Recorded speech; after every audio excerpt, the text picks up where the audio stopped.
Hebreus capítulo 10, versículo de número 17. Hebreus 10, 17 diz assim: acrescenta, também de nenhum modo me lembrarei dos seus pecados e das suas iniquidades para sempre. 18. Ora, onde há remissão destes, já não há oferta pelo pecado. Amém? Vamos orar, vamos falar com Deus e vamos ouvir a sua palavra. Seu Deus e Pai, nesta manhã nós te agradecemos pela vida de cada um aqui presente. Graças nós te damos, Pai, por ter condições de prestar um culto a Ti. Te damos, meu Pai, graças também por estarmos na sua casa aptos a ouvir a sua voz. Por isso, Senhor, fale conosco nessa manhã.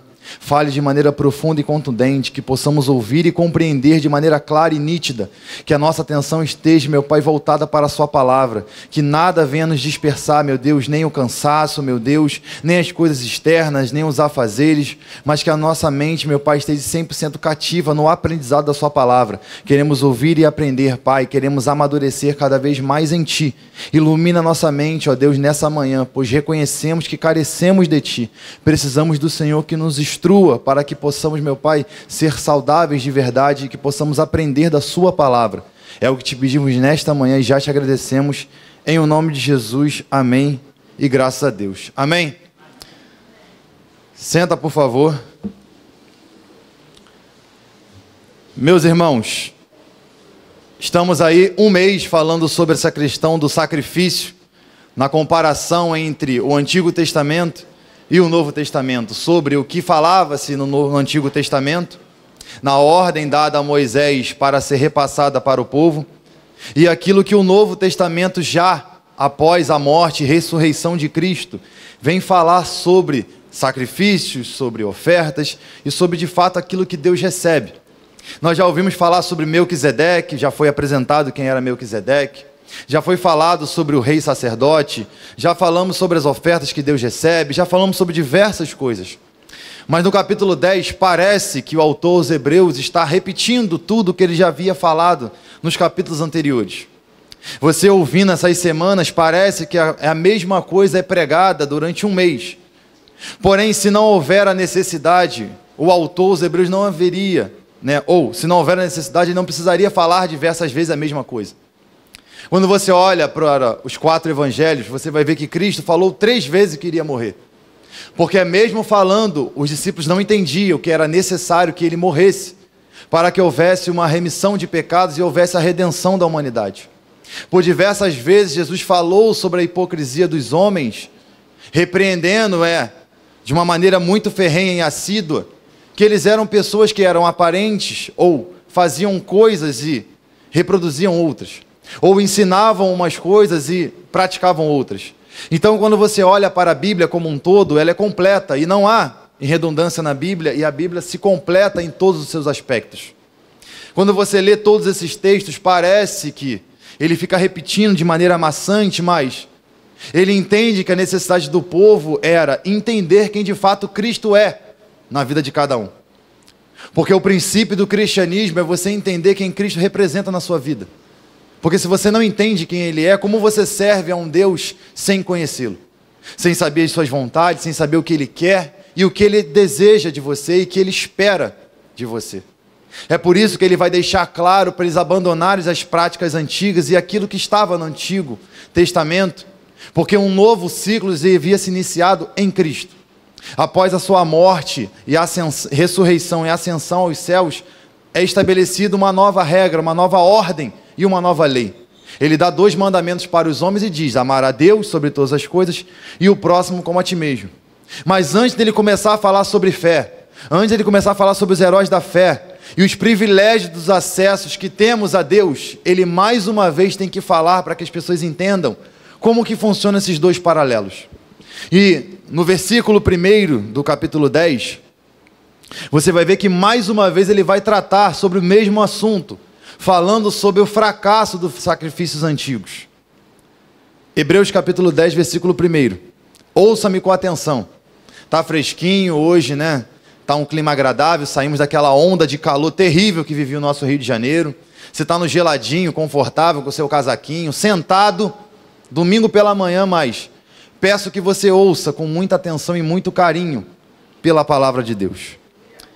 Hebreus capítulo 10, versículo 1. Ora, visto que a lei tem sombra dos bens vindouros, não a imagem real das coisas, nunca, jamais pode tornar perfeito os ofertantes com os mesmos sacrifícios que, ano após ano, perpetualmente, eles oferecem. Mais uma vez, o autor aos Hebreus vai trazer um alerta para aqueles que estavam ouvindo. Homens judeus, assíduos, religiosos, homens que se apegavam diretamente ao sincretismo, se apegavam diretamente à liturgia de culto e como que era prestar culto a Deus. Ele mais uma vez está dizendo, ora, visto que a lei, aquilo que Deus deu para Moisés, era apenas uma sombra, era apenas algo que apontava para o futuro, mais uma vez ele expõe para os homens. E ele diz, sombra dos bens vindouros. Que bens vindouros são esses? Porque se a lei outrora só condenava os homens, como que se há esperança em algo que somente aponta para a condenação? Você tem que entender esse grande princípio, porque ele está olhando para a questão de todo o sacramento, a questão sacerdotal. Porque não sei se você tem essa informação, mas no período do sacrifício, eram sacrificados centenas de animais. Muitos animais eram sacrificados naquele tempo, ao ponto de ter um rio formado de sangue pelos animais. Eram tantos sacrifícios colocados no altar, tantos sacrifícios que eram feitos pelo sacerdote, que se formava um rio de sangue que dava para se ver saindo da tenda. Era nítido que as pessoas viam um derramamento excessivo de sangue. E o sacerdote, naquele período, estava empenhado em fazer o sacrifício. E aí eles olhavam para aquilo e se apegavam de maneira como se aquilo fosse único na sua vida. Eles não entendiam que isso era ineficaz e ainda era algo transitório. Homens que eram apegados muito às coisas antigas, a Moisés, a Abraão, como eles mesmos falam nos versículos anteriores. Mas a ideia que você tem que ter, a ideia primaz, é que tudo isso apontava para algo futuro. Algo que apontava para a via dolorosa, para aquele homem que viria, que sangraria até a cruz, até a crucificação, que o seu sangue seria lançado no chão durante aquele caminho, mesmo com sacrifícios e dores. Tudo isso apontava para algo futuro. Só que quando você olha para essa questão, parece que no nosso tempo não é relevante. Parece que no tempo presente, para que se fala de sacrifício? Cristo já foi sacrificado por nós. Mas você tem que entender nesse mínimo detalhe que Deus vai trazer 3 reflexões sobre o mesmo assunto dentro da questão do sacrifício. Primeiro, eles não podiam levar o homem ao acesso livre a Deus, já que o pecado havia feito separação lá no Éden. Você lembra muito bem disso.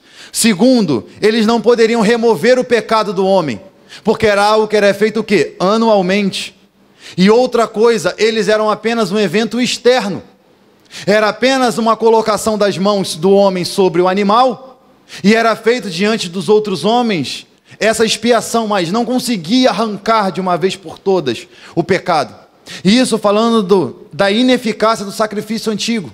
E aonde você enxerga isso no tempo presente? As pessoas pensam que é simplesmente pelo fato de vir à igreja, sentar e ouvir o culto, que elas são salvas. Não, mas eu venho aqui na ceia, tomo a ceia, choro, eu já sou de Deus. O povo do Antigo Testamento, o povo que está ouvindo essa mensagem, eram apegados a esses sacramentos. Não, mas se eu levar um animal para o sacerdote sacrificar, está ótimo. Não. O autor aos Hebreus está dizendo, não era o suficiente. E isso nunca foi o suficiente, porque ele diz no versículo 1, ora, visto que a lei é sombra dos bens vindouros, isso era apenas uma sombra. E aí ele continua dizendo, não a imagem real das coisas, nunca, jamais pode tornar perfeito quem?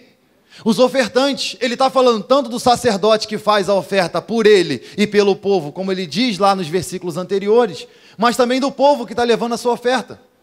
Ele está dizendo, isso é apenas uma sombra. Larguem isso, abandonem isso. Abandone o fato de que a bondade conduzirá vocês à salvação. Abandone o fato de que boas obras levarão vocês até Deus. Abandone o fato de estar na igreja sem ser igreja tornam vocês um cristão de verdade. Abandonem isso, que é isso que ele está falando para os homens. Eles eram apegados às coisas antigas porque eles achavam que fazendo isso, eles teriam acesso a Deus. E no nosso tempo presente é dessa maneira. As pessoas pensam que vir um culto de ceia a torna participante do corpo de Cristo. Mas você consegue ficar forte na academia uma vez na semana? Ou, dá para ficar fortão? Tem como? Alguém já malhou na vida alguma vez? Já, né? Você viu o resultado no seu corpo indo uma vez na semana? Não. Pelo menos 3 vezes na semana, pelo menos, para que você veja resultado no corpo. Agora imagina a questão da comunhão para com Deus uma vez na semana, ou uma vez no mês. São essas pessoas que o autor dos Hebreus está falando. Vocês são apegados a coisas antigas, aquilo que vocês ouviram no passado que eram sombras. Falaram para vocês que tinham que ir para a igreja? Sim, claro, é ótimo, mas não contaram para vocês que é a constância que faz a diferença. Não um ato religioso. Não, eu vou porque senão o pastor pode me ligar, achar que eu estou desviado. Não. Eu vou porque eu amo a Deus e eu quero ouvir a sua voz. Eu acredito que indo lá, Ele vai falar comigo e algo vai mudar a minha vida. É isso que Ele está falando. Eles acreditavam, não, se eu levar um sacrifício está ótimo. Cristo morreu, mas se eu levar um cordeirinho, sabe, tá bom. Não. Ele está falando, isso daí não é perfeito. Isso é imagem, é apenas uma sombra. É somente aquilo que demonstraria o que viria no futuro. Porque ele deixa claro que isso não pode tornar perfeitos ofertantes. E ele continua dizendo, com os mesmos sacrifícios que, ano após ano, perpetualmente eles oferecem. Eles faziam a parte deles, ano após ano, mas ainda assim não conseguia aplacar a ira de Deus sobre esses homens, deixando claro os 3 pontos que eu falei para vocês. Esse sacrifício não poderia levar o homem ao acesso a Deus, porque não sei se você lembra do fato que no Antigo Testamento mostra, falado através de Moisés, que entre Deus e Adão havia plenitude. Todos os dias Deus vinha na viração do dia e falava com Adão abertamente, conversava com ele. Após o pecado, como é dito em Isaías, faz uma separação entre Deus e os homens, porque um Deus santo não pode mais se manifestar diante de homens pecadores imperfeitos. Aonde você enxerga isso? Quando ele fala para o homem que escreveu a lei, Moisés. Qual era o desejo de Moisés? Eu já disse para vocês isso aqui. Moisés queria ver a Deus, porque o primeiro contato que Moisés tem com Deus é no meio de uma sarça, que ardia e não se consumia. Mas aquela voz impactante que fala com Moisés, que arde no seu coração, que causa conforto e paz, não era o suficiente. Ele queria contemplar Deus com seus olhos, mas ele diz para Moisés, Moisés, você não pode me ver. O teu pecado, Moisés, vai te consumir. E ele dá a oportunidade de ver Deus o quê? Apenas de costa, apenas passando. O desejo do homem era conhecer a Deus. Por quê? Após a rebelião que é feita, após a transgressão, o homem já não sabe como Deus é. Não tem mais essa ideologia de quem Deus é. Como que Deus age? Quem é esse Deus? Porque quando corta no Éden, não sei se você parou para prestar atenção, é cortado tudo. A plenitude, o acesso, o vínculo, o relacionamento. Tudo é cortado do homem para com Deus. E há um abismo entre Deus e os homens e há esse vazio. Sabe o vazio que nós sempre falamos aqui nos altares? Sempre falamos que há no homem sem Deus, é esse vazio que é colocado. Moisés tenta ver esse vazio, mas não consegue. Deus não permite que ele faça isso. E aí Deus traz para o homem sacrifícios que lembrariam de algo no futuro. Mas ainda assim não era o suficiente, ainda assim havia uma barreira entre Deus e os homens. Ainda assim havia o véu entre esses homens. Continuando, versículo de número 2. Doutra sorte, não teriam cessado de ser oferecidos, porquanto os que prestam culto, tendo sido purificados de uma vez por todas, não mais teriam consciência de pecados. Aqui ele vai falar de consciência. Ele termina falando sobre perfeição. Ele termina falando sobre a perfeição dos homens, que a purificação não era feita somente por ali, era ineficaz. Mas depois ele vai falar sobre consciência. Espera aí. Se o sacrifício fosse válido, tornaria o homem puro, que é isso que ele está dizendo. Mas, de uma vez por todas, os homens esqueceriam de pecados? Porque o propósito de Deus de fazer os sacrifícios lá no Antigo Testamento era para que o homem se lembrasse que ele era pecador. Para que Deus daria algo, uma sombra, algo que apontasse para o futuro? Era para os homens se lembrar que eles eram transgressores. Eram para se lembrar que eles vinham de uma descendência adâmica, pecadora, que, por conta do seu pecado, o inocente estava padecendo. Ele estava deixando claro que através do seu erro, ou do erro da sua linhagem sanguínea, animais eram sacrificados, sangue era derramado, a morte estava presente no seu meio por conta da transgressão. Ele está falando para os homens que, se vocês não entendem, eu vou explicar. Tudo o que aconteceu era por conta dos seus pecados. Mas isso não era para que vocês caíssem no esquecimento do pecado, mas era para que vocês lembrassem. Porque no versículo posterior ele vai explicar isso. Ele faz uma pergunta, tá, esse sacrifício fazia vocês esquecer do pecado? Não. Porque no versículo 3, ele continua dizendo: entretanto, nesse sacrifício faz recordação de todos os pecados, aliás, recordação de pecado todos os anos. Todos os anos os homens estavam lembrando, estavam trazendo à memória, porque eles não entendiam que o sacrifício precisava de uma essência, precisava de um artifício só para ser perfeito, que era Cristo. E naquele sacrifício não tinha Cristo, não tinha o Cristo, o Cordeiro perfeito. Tinha um Cordeiro, tinha o sacerdote, tinha sim o ofício, mas não tinha o Cordeiro perfeito, aquele que tinha poder de tirar o pecado do mundo, que é como João enxerga esse homem. Lembra quando João Batista bate os olhos? Eis o Cordeiro de Deus que o quê? Tira o pecado do mundo. João olha para ele e fala, agora sim,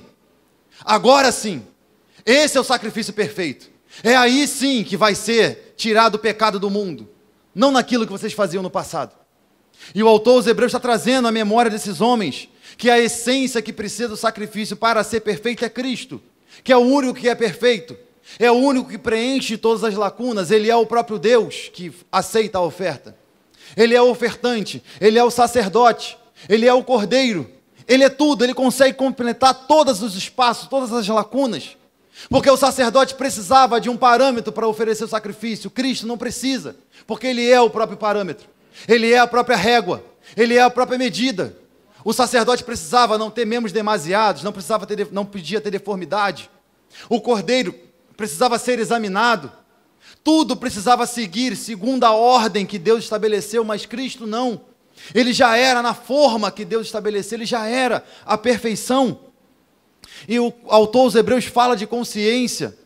Ele vai falar sobre o sacrifício que trazia recordação. Os homens se lembravam das suas transgressões, lembravam que eles eram pecadores. E ele dizia que era ano após ano. Versículo 4. Porque é impossível que o sangue de touros e bode remova pecados. Ele vai deixar claro que aquilo que eles faziam, aquilo que eles se apegavam, estamos acelerando isso daqui porque já foi explicado. Isso que eles faziam não podia remover pecados, porque se fosse suficiente, é o que ele diz no versículo 2, não precisava ser feito anualmente.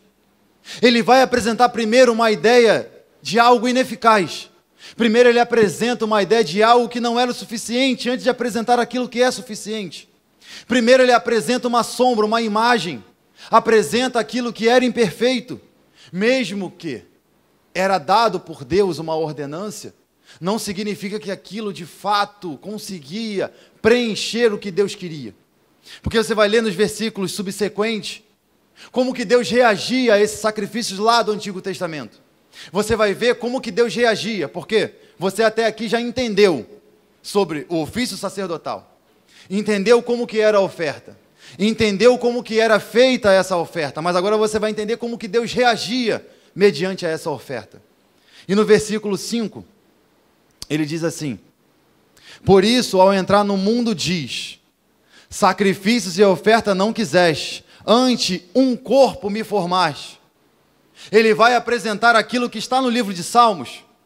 Ele vai apresentar algo que foi escrito muito tempo antes do autor aos Hebreus colocar esse texto. Ele vai apresentar algo que estava lá, que o salmista havia escrito. Porque eu não sei se você lembra, Os salmos são escritos em canções, poesias, mas também os salmos falam algo chamado de presságio. Assim como é o salmo da crucificação, quem? Aquele que levantou o pé contra mim, ou botou a mão no prato, levantou o calcanhar contra mim, lembra? Expondo Cristo. Outros salmos que vão colocar aquilo que é algo futuro, algo vindouro, como o Salmo 91, falando daquele que está lá escondido, falando daquele que seria citado lá em Mateus 4. Os salmos vão tratar de coisas futuras, coisas vindouras. Vocês precisam entender esse grande princípio. O autor aos Hebreus vai citar algumas referências que apontavam para Cristo e eram, sim, algo de uma alusão plena para com ele. Abra comigo em Salmo número 40.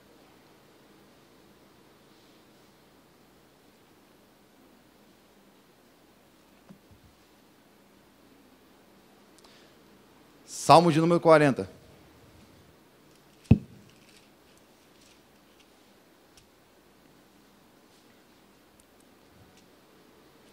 Vamos ler do versículo 6, que é o texto que o autor aos Hebreus coloca como uma grande referência no meio de sua exposição. É um salmo muito conhecido.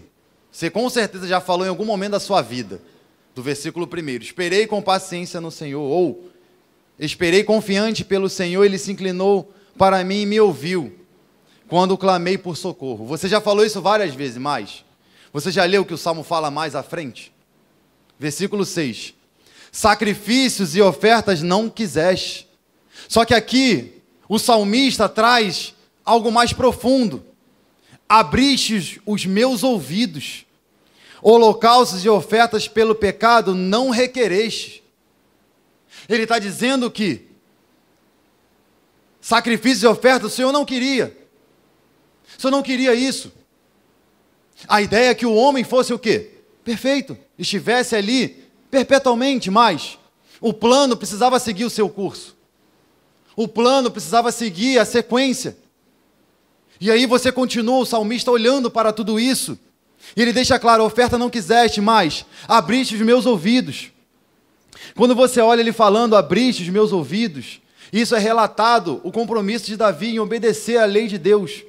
Só que ele faz o comparativo entre o texto comparado que Davi fala, e fala sobre Cristo, sobre a aptidão de obediência para com Deus. Porque eu não sei se você lembra, Davi era o homem que mesmo errando, ele procurava obedecer a Deus. Porque Davi não era um homem que se conformava com seus pecados. Davi era um homem que olhava para os seus pecados e falava quando ele adulterou com Betseba. Lembra? Cria em mim, ó Deus, um coração puro. Cristo é aquele que vem e cumpre, dizendo o quê? Eu não vim fazer a minha vontade, mas do Pai que me enviou. O propósito da minha vida é glorificar o Pai que está nos céus, ele sempre deixou claro. E o salmista vai deixar claro, falando de Cristo, como está lá em Hebreus, que Deus não queria aquele sacrifício, aquelas ofertas.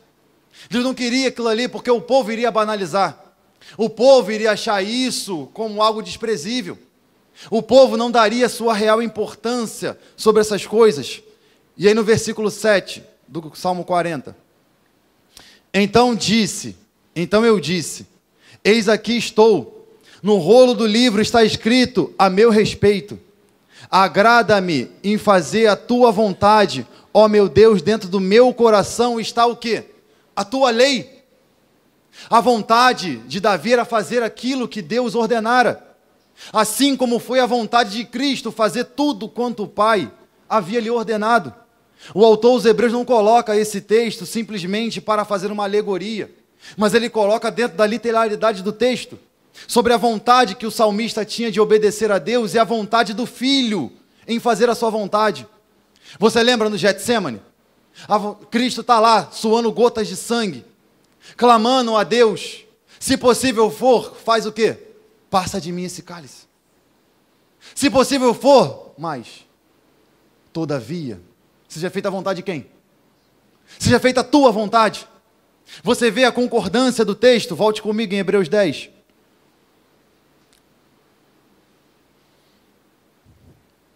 Hebreus capítulo 10. Versículo de número 6. Não te deleitaste com holocaustos e oferta pelo pecado. 7. Então eu disse: eis aqui estou, no rolo do livro está escrito a meu respeito, para fazer, ó Deus, a tua vontade. Vale a pena ressaltar que o mesmo texto ainda continua apontando para o lado que o Deus não se agradava daqueles sacrifícios. Porque Isaías 53, do 10 ao 12, diz que, todavia o Senhor agradou em moê-lo, fazendo-o enfermar quando a sua alma se pusera por expiação de quê? Dos pecados. Deixando claro que o sacrifício que agradaria a Deus era do seu filho. Deixando claro que o sacrifício melhor, o único sacrifício aceito por Deus de verdade seria o do seu filho. Aquilo que era sombra era apenas para trazer consciência do pecado do homem. Era apenas para trazer ciência de quem o homem era de verdade, que por conta dos seus erros e transgressões, animais eram sacrificados e também no futuro seria sacrificado um homem santo. Um homem que não tinha pecado nenhum. Um homem que se fez pecado, não é que ele se fez pecador. Ele se fez pecado porque ele toma para si, como nós falamos sobre o fiador, falamos sobre o mediador, aquele que toma para si a dívida. Deixando claro que Deus se agradou do seu sacrifício. E aquilo que estava no Antigo Testamento era somente algo transitório, temporal e externo. Porque os homens no tempo de Cristo pensavam que a libertação que ele viria trazer era do povo romano. Não é? Quando Cristo vier, nós que somos pobres nos tornaremos ricos. Não é? Nós que somos subjugados estaremos por cima e não por baixo. É diferente da pregação do tempo atual? Guarda aí, crente. Qual é o evangelho que é pregado? O Cristo que viria na perspectiva do tempo que ele estava lá na terra. Não, ele vai vir para quê? Para ele me dar um carro bom. Ele vai vir para quê? Para restaurar tudo. Para me dar dinheiro. Para estar por cima dos outros que nos subjugam. E o texto diz que ele não veio para fazer isso. Ele veio para trazer uma libertação que não era externa, como os sacrifícios feitos no Antigo Testamento. Mas era uma libertação interna. As amarras do pecado, o lamaçal do pecado que o homem vivia, já não teria mais poder sobre os seus corpos, porque a libertação de Cristo era plena, perfeita. Em que magnitude levaria o homem ao acesso a Deus novamente? Seria algo eterno e não transitório. E seria algo que seria perpétuo. Mas os homens no tempo que Jesus viviam, queriam o quê? O pão e o peixe. Não é? Os homens que Jesus vivia queriam o quê? A libertação. Os homens queriam o quê? O dinheiro. Os homens queriam os poderes. Os homens queriam as mãos. E o Filho de Deus, quando vem, a Bíblia inteira aponta que ele nunca veio trazer isso. Mas sabe o que é interessante no nosso tempo presente? Isso é mais atrativo. Aquilo que era no passado é mais atrativo. O seu entendimento passado de quem Cristo era, a sombra que você tinha dele do passado, é mais atrativo do que o tempo presente. Porque é muito mais fácil olhar para ele, do Deus que cura, dá e faz, do que o Salvador. O autor aos Hebreus está tentando tirar essa capa do povo, tentando tirar essa religiosidade do povo, mostrando para eles que a Bíblia não erra em nenhuma das suas palavras, e a Bíblia nunca será adoçada para ninguém. Se ele veio com esse propósito será perpétuo e irá acarretar todas as outras coisas que o acompanham. O homem precisa ter entendimento de quem Deus é, de verdade. Porque existem pessoas que estão vindo culto após culto e não sabem quem Jesus é. Porque se perguntarem num censo, quem Jesus representa na sua vida? Jesus é meu Salvador. Jesus é meu Redentor. Tá. Mas você vive uma vida para Ele? Porque quando você vê o sacrifício, você vê que foi total, pleno, 100%. Não houve uma metade. Não houve uma anistia para Ele. E aquilo que o autor aos Hebreus está falando, está apontando, está falando para os homens para ver se eles se esclarecem, é que vocês sim mereciam ir para o inferno. Vocês mereciam tudo isso que apontava no Antigo Testamento. A lei, quando apontava para vocês, mostrava que se vocês não cumprissem uma, o inferno era para vocês. Mas através do sangue de Cristo que comprou, que tomou a morte, que arrancou a condenação do homem, E isso sim vai fazer você ter um novo acesso. Vai fazer que seja restabelecido aquilo que lá no início estava com o homem. Continuando. Versículo 8. Depois de dizer, como acima, sacrifícios e ofertas não quiseste, nem holocaustos, né? Nem oblações pelo pecado, que é limpeza, lavagem. Com isso te deleitaste nas coisas que ofereceste segundo a lei. Abra comigo em Miqueias capítulo 6. Só você voltar a Mateus, Malaquias, Abacuque, que tu vai chegar em Miqueias. Miqueias capítulo 6, versículo de número 6. Diz assim: com que me apresentarei ao Senhor e me inclinarei o Deus excelso. Virei perante com ele, com holocaustos e com bezerros de um ano? Agradar-se ao Senhor de milhares de carneiros, de 10.000 ribeiros de azeite? Darei o meu primogênito pela minha transgressão, o fruto pelo meu corpo, pelo pecado da minha alma? Ele te declarou, ó homem, o que é bom e o que o Senhor pede de ti, que pratiques o quê? A justiça, e ames a misericórdia, e ande humildemente com o quê? Os homens achavam que era somente fazer sacrifício que Deus estava aceitando. Era somente levar algo diante do altar que Deus estava aplaudindo, batendo palma. Era somente fazer alguma coisa para Deus que Deus estava aceitando. Não. O profeta está dizendo, vocês querem agradar a Deus? Querem fazer algo para Deus? Pratiquem a justiça. Que justiça é essa? Obedeça ao Evangelho. Faça segundo o que o Evangelho põe. Mas ele continua dizendo, e ames a misericórdia. Sejam misericordiosos e ande humildemente com Deus. Por que ele coloca humildemente? Porque não é pelo fato de você ser separado por Deus que te coloca numa posição maior do que as outras pessoas. A humildade faz você reconhecer que você não é nada sem Deus. Você depende de Deus. Os homens, como no Antigo Testamento mostra, pensavam que era somente levar um sacrifício. Ah não, eu vou lá no domingo, tomo ceia, tá bom. Eu vou lá, dou um dízimo na casa de Deus, está ótimo. Eu sento lá, prego, está ótimo. Eu vou lá, canto, toco, faço alguma coisa, dou comida para os pobres, dou roupa, dou donativos, ajudo, está ótimo. E o profeta está dizendo, não. Deus não está aceitando isso não. Vocês pensam que estão sendo aceitos, mas estão sendo reprovados. Porque vocês não amam. Vocês não são misericordiosos. Vocês não praticam a justiça. E vocês não são humildes. Agora fala a verdade. Tu já viu um crente soberbo? Falo por experiência própria. Você já viu? Aquela pessoa que passa por você e te olha de cima assim? Ô crente, tu nunca viu não? Já viu aquele, porque o cara prega bem, ele se acha superior aos outros? Você já viu? O que toca bem, o que faz bem as coisas. Deus está dizendo, vocês não são aceitos. Vocês são reprovados. Porque se vocês não entenderem quem Deus é de verdade, que tudo vocês fazem por conta dEle, as suas maiores obras serão Isaías 64, trapos de imundície. Tudo que você faz será reprovado diante de Deus. Porque Deus enxerga a intenção do coração do homem.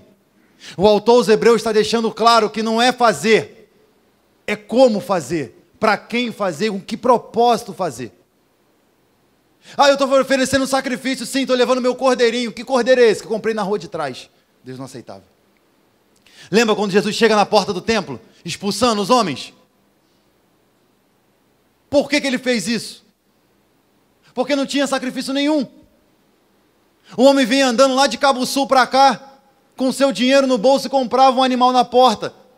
O que ele fez? Nada. O homem veio andando lá de Campo Grande para cá. O que ele fez? Nada. Mas o trabalho de trazer a sua oferta, cuidar da água, trazer descanso para o animal chegar perfeito, isso sim o homem entendia. Como que era difícil oferecer algo aceitável para Deus. Mas os homens hoje estão nesse tempo. Eles são como as pessoas que iam na porta do templo comprar suas ofertas. Eles querem somente as facilidades. Não, eu tenho dinheiro, eu posso comprar e Deus vai aceitar. Deus não vai aceitar. Porque assim como Ele não aceitou lá atrás, Ele não vai aceitar agora. Porque nós servimos um Deus que é imutável. A sua essência é a imutabilidade. Ele não vai trazer anistia para ninguém somente porque os tempos se passaram e a modernidade entrou. Não existe isso. Só que as pessoas estão apegadas a algo religioso. Estão apegadas à liturgia do culto, à forma de prestar culto a Deus. E a grande maioria das pessoas nunca prestaram um culto real para Deus, porque eles pensam que dá para fazer tudo para Deus do seu jeito. O autor aos Hebreus está dizendo, não é do jeito de vocês. Não é como vocês pensam que funciona. É do jeito que Deus quer. É do jeito que Deus aceita. Porque tem uma regra. Tem que glorificar a Ele. Tem que entender quem é que fez o sacrifício. Tem que entender quem deu essa oferta. Continuando, volte comigo em Hebreus 10.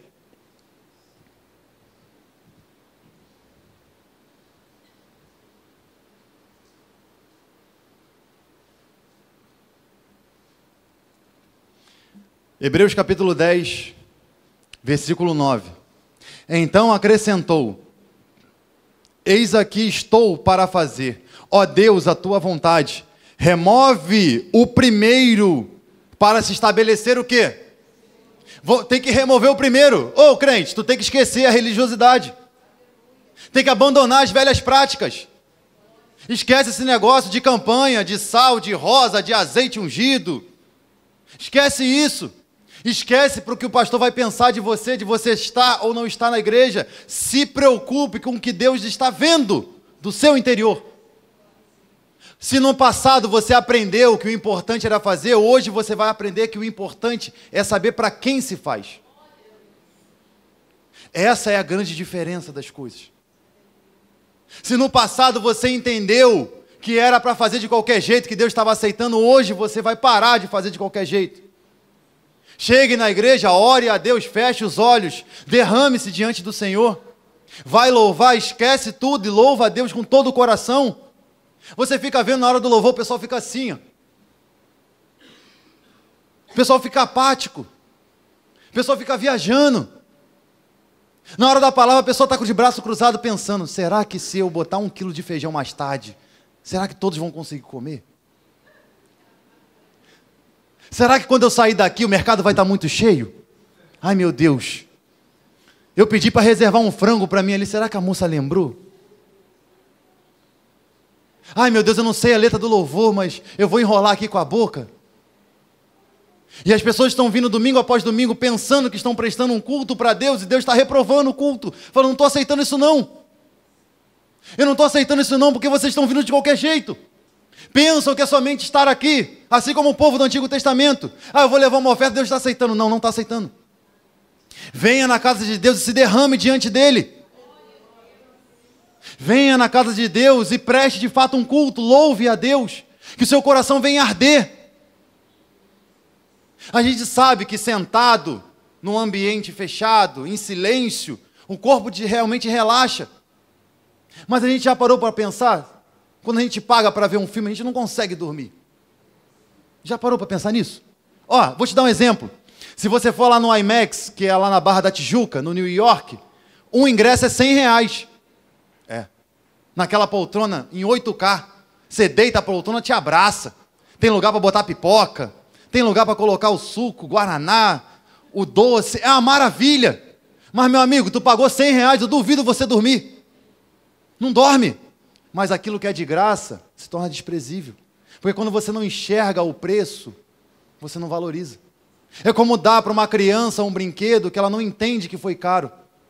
Mas se você colocar ela para trabalhar, lava a louça aí 1 semana que eu te dou o brinquedo, ela vai valorizar aquele brinquedo.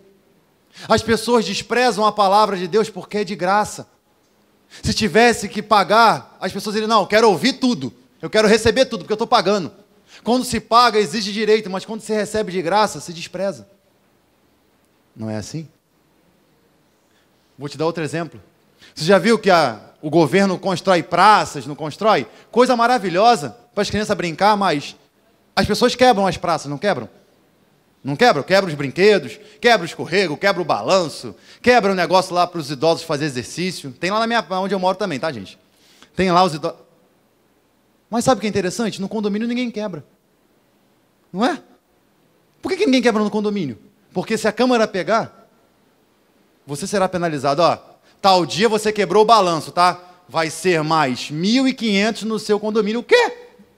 Eu duvido, você vai sentar até com cuidado. Por que o povo no nosso tempo presente despreza a palavra pura? Nós viemos aqui domingo à noite pregar 2 pessoas no culto.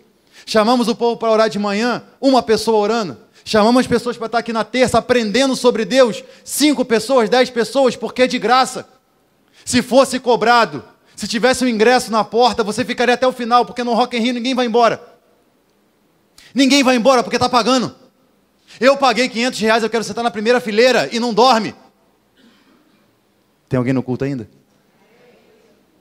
Ninguém dorme. Eu quero o melhor lugar, eu quero sentar na frente, porque eu quero ver o artista. E aqui não tem artista. Aqui não tem espetáculo. É por isso que nós não nos preocupamos com o número de pessoas no culto, porque não estão dando espetáculo. Aqui é a palavra pura e verdadeira. Queremos aqueles que são saudáveis, que venham com sede de Cristo aprender da sua palavra. Não queremos pessoas emocionadas que vão dar glória, vão chorar, vão fazer, e quando sair da porta para fora, estarão da mesma maneira, porque não entendem o que é prestar culto a Deus. O autor aos Hebreus está deixando claro que para vir o segundo, o primeiro tem que sair. Não tem jeito. Se não abandonar a religiosidade, essa forma, como dizem, medíocre das pessoas prestar culto a Deus e servir a Deus, o segundo não vai vir. Vai continuar na sombra, vai continuar no primeiro, vai continuar vindo no culto, tomando ceia, dando dízimo, assistindo o culto e da mesma maneira. Que nessa manhã você tenha o entendimento de fato de quem Deus representa na sua vida. Que tudo que Ele falar para você, você se apegue fielmente, que são palavras de repreensão, mas que vêm para trazer vida. O remédio nem sempre é gostoso, mas traz cura. Você já tentou mastigar uma dipirona?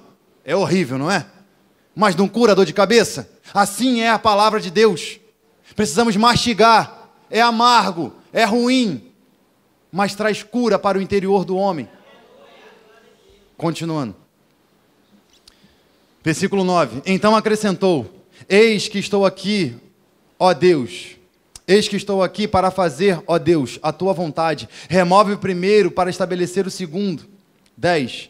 Nessa vontade é que temos sido santificados mediante a oferta de quem? Do corpo de Jesus Cristo, de uma vez por todas. E aí você tem que entender que o termo que o autor aos Hebreus traz, porque já que há uma transliteração lá na Septuaginta, que é transformada do grego do hebraico para o grego, como diz o nosso pastor Washington, como ele gosta do grego, a palavra vem trazer da santificação, vem falar de separado, consagrado, vem falar que você tem que ser diferente. E aí, você vê que o autor aos Hebreus tem um cuidado para mostrar a consequência de tudo isso.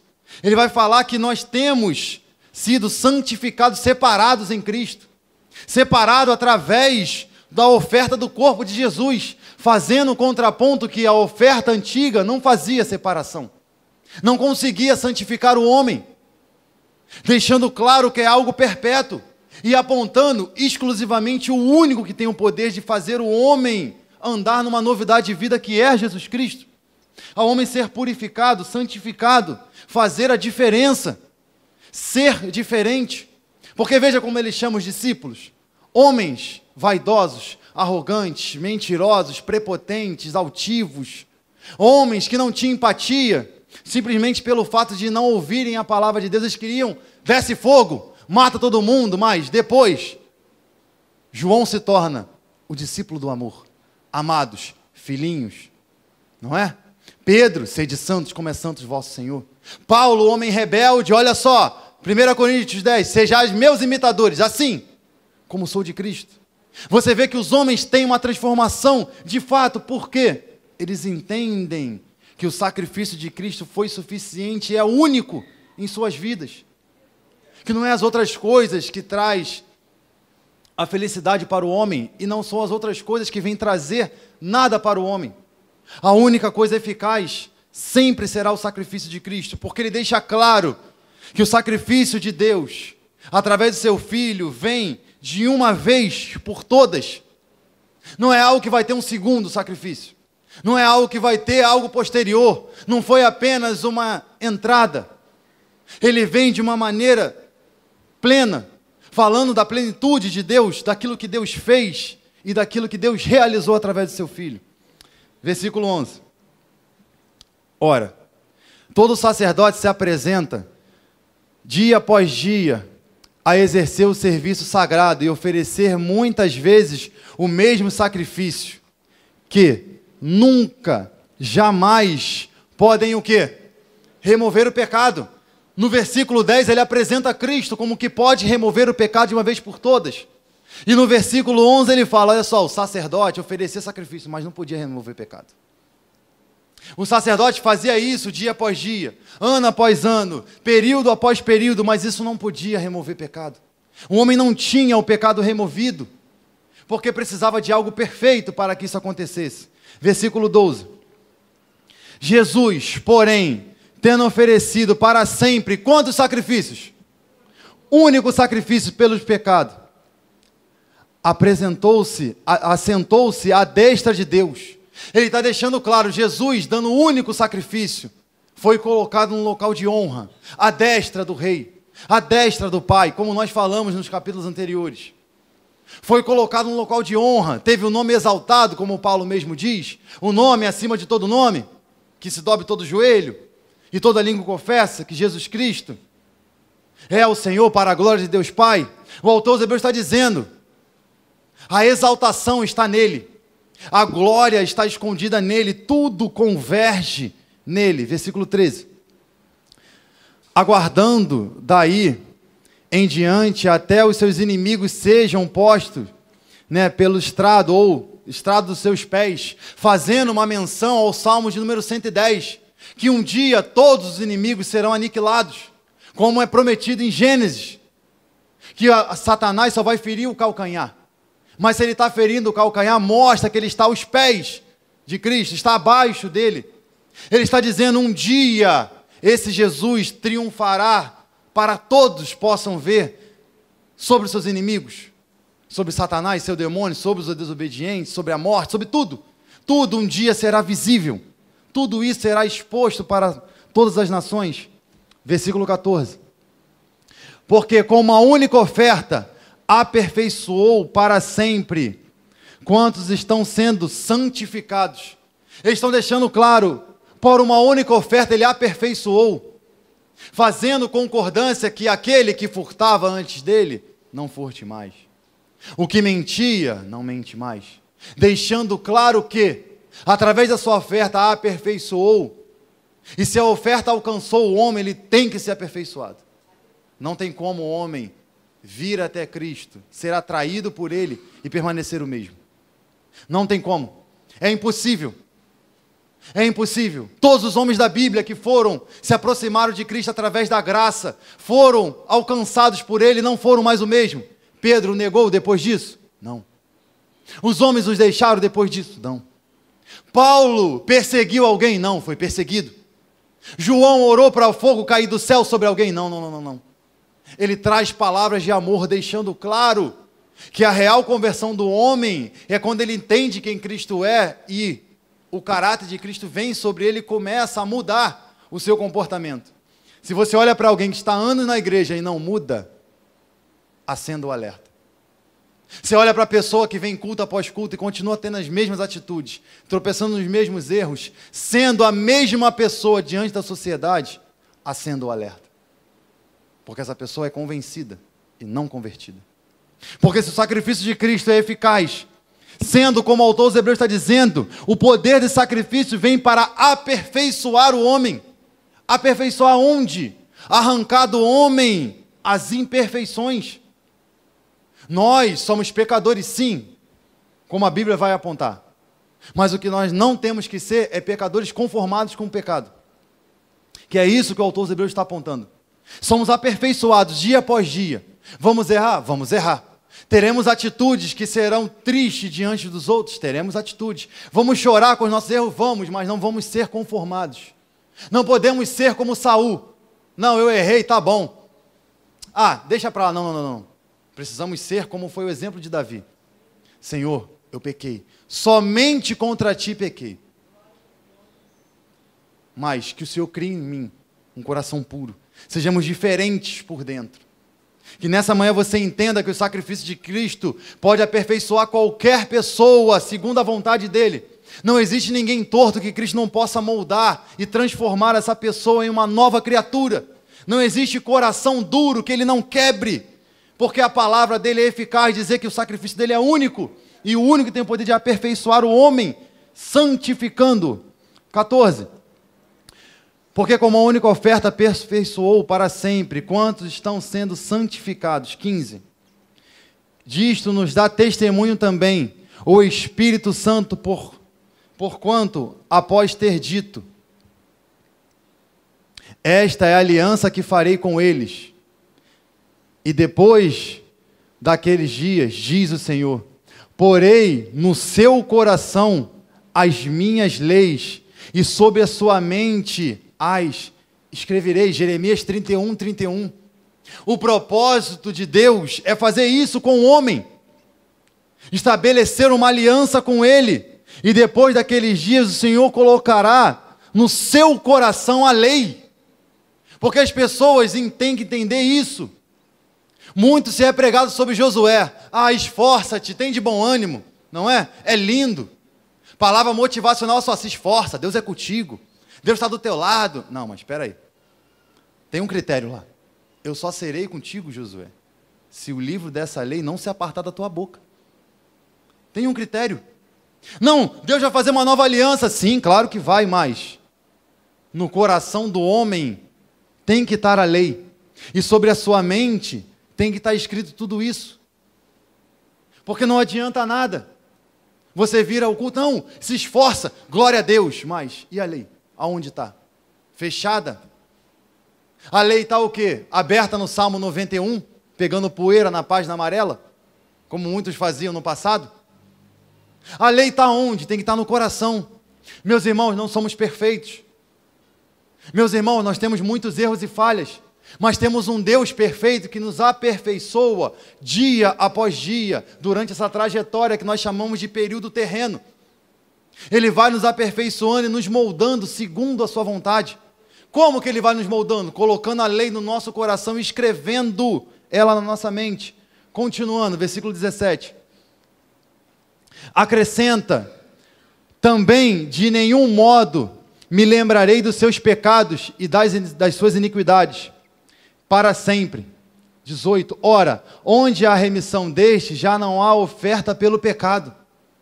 O autor aos Hebreus encerra a linha de raciocínio, dizendo que não lembrarei dos seus pecados. Assim como na antiga aliança expor o homem dos seus pecados, na nova, Deus está dizendo, não vou lembrar dos seus pecados. Eu quero pegar você agora e trazer uma novidade de vida a você. Porque o lembrar dos seus pecados aqui não é amnésia.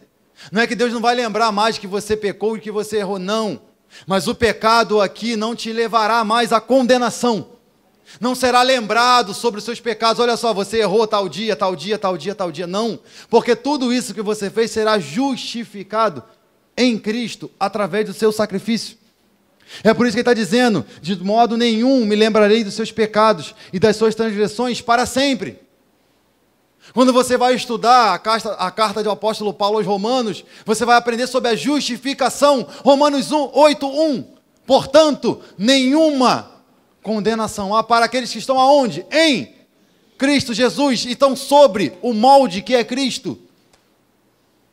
O autor aos Hebreus está deixando claro essa magnitude. Não é que você vai deixar, quando você, Cristo, for chamado, você vai ser santinho, vai ser... Não.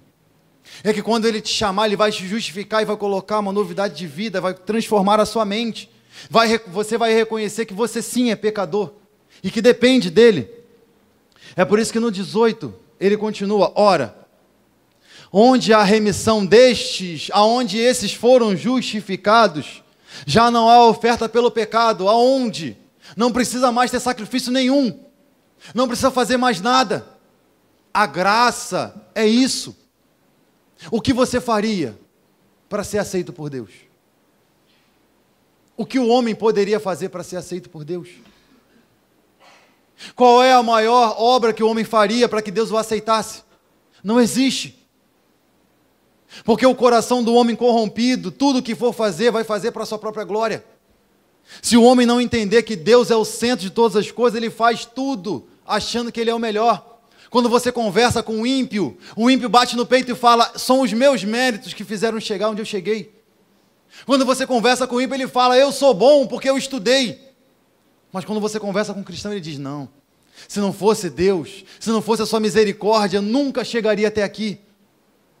Essa é a grande diferença. O ímpio não entende isso. O cristão entende que após essa remissão, após o preço ser pago, não precisa mais oferta nenhuma ser feita. A oferta o quê? De sacrifício. Oferta de cordeiro, de animais. Cristo vem para aniquilar de uma vez por todas tudo isso. Mas que você entenda nessa manhã que você precisa ter uma identidade em Cristo. Saber quem você é diante dele, o que você representa diante de todos que estão ao seu redor. Porque não vai adiantar você ouvir um ótimo sermão de 1 hora, 40 minutos, 2 horas, 3 horas, 4 horas.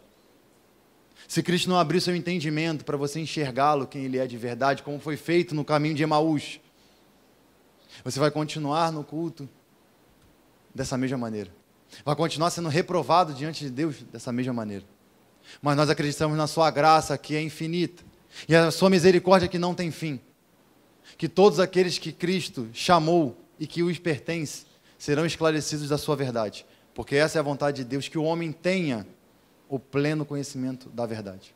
Porque não existe outro artifício que venha libertar o homem, a não ser a verdade. Amém?